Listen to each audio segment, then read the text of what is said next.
नमस्कार, मैं हूं विवेक श्रीवास्तव और बिहार बोर्ड के एग्जाम में पूछे जाने वाले इतिहास से एक महत्वपूर्ण प्रश्न के साथ हम लोग उपस्थित हैं।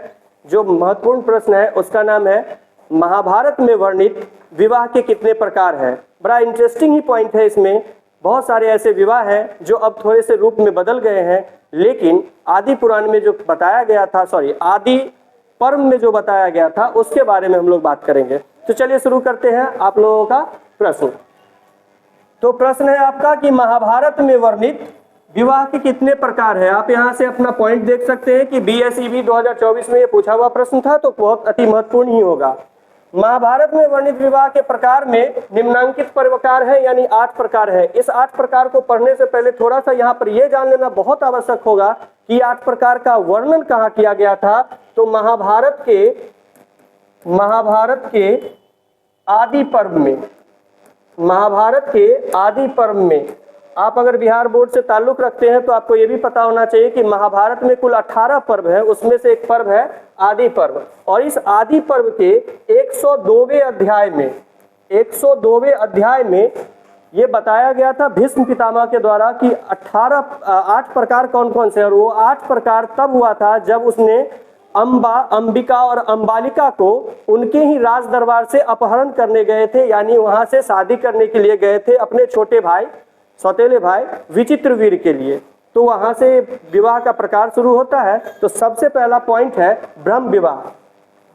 देखिए, ब्रह्म विवाह कैसा विवाह है? सबसे सर्वोत्तम किस्म का विवाह कहा गया है।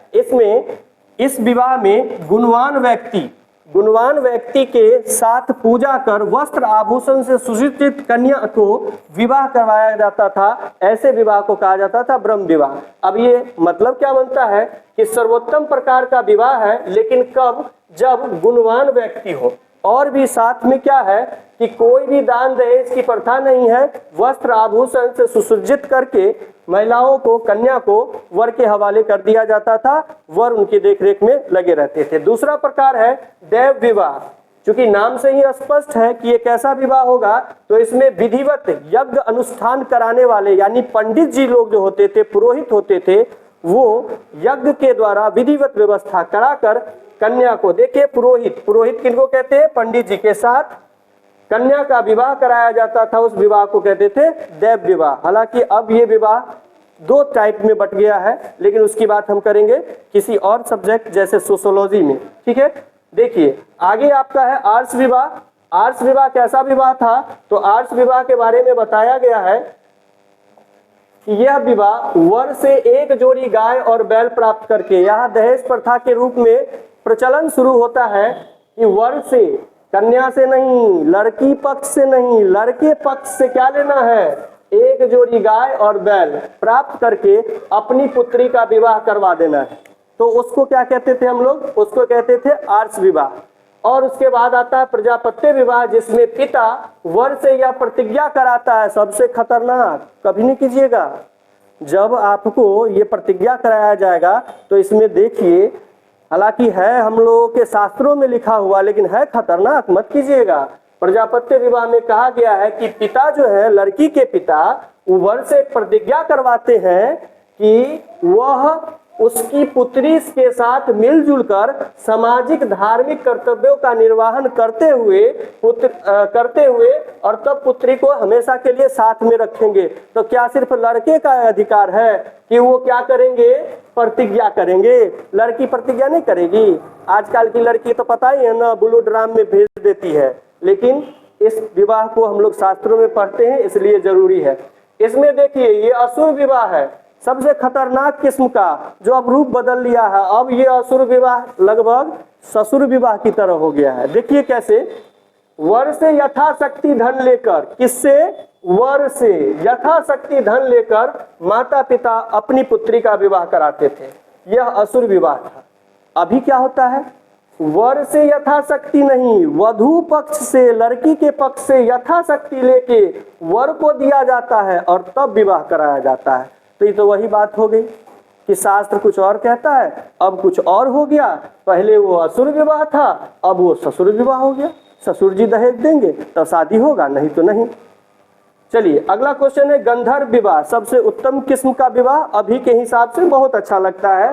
जब वर और कन्या एक दूसरे के गुणों से आकर्षित हो जाते हैं, जैसे लव मैरिज, अभी के हिसाब से वर और कन्या क्या होते हैं, एक दूसरे से आकर्षित हो जाते हैं और विवाह कर लेते हैं, तो उस विवाह को हम लोग क्या कहेंगे, गंधर्व विवाह कहेंगे। हालांकि ये लोग देवता, परी, यक्ष, गंधर्व लोग करते थे, वैसे विवाह थे।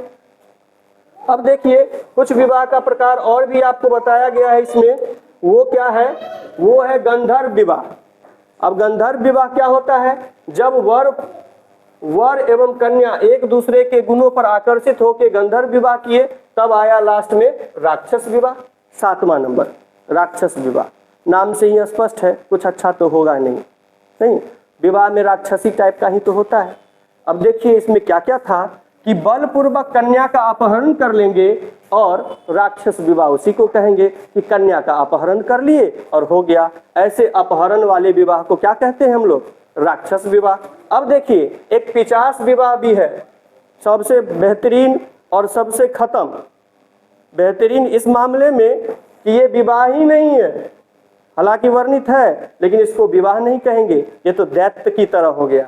इस विवाह में नहीं, इसमें सोती हुई लड़की हो, अचेत हो या पागल हो या मदमस्त हो, जैसे नशा का उपयोग कर लिए हो, वैसी लड़की के साथ अगर बलपूर्वक संभोग करके उससे विवाह के लिए मजबूर करते हैं तो उसे कहते हैं पिशाच विवाह। ये पिशाच विवाह सबसे बुरा विवाह था, ऐसा न हो, समाज में वही बेहतर है। और दहेज प्रथा का जो बात था, जिसको में हमने असुर को ससुर विवाह कहे थे, वो भी एक गलत ही है। तो आप लोग इन विवाह के प्रकारों को याद रखें, ये बहुत आवश्यक है। हम लोग देखेंगे फिर अगले सेशन में कोई नए टॉपिक के साथ हम लोग फिर जुड़ेंगे और जुड़कर आप लोगों को एक नया अध्याय फिर से बताया जाएगा। तब तक के लिए जय भारत, जय हिंद।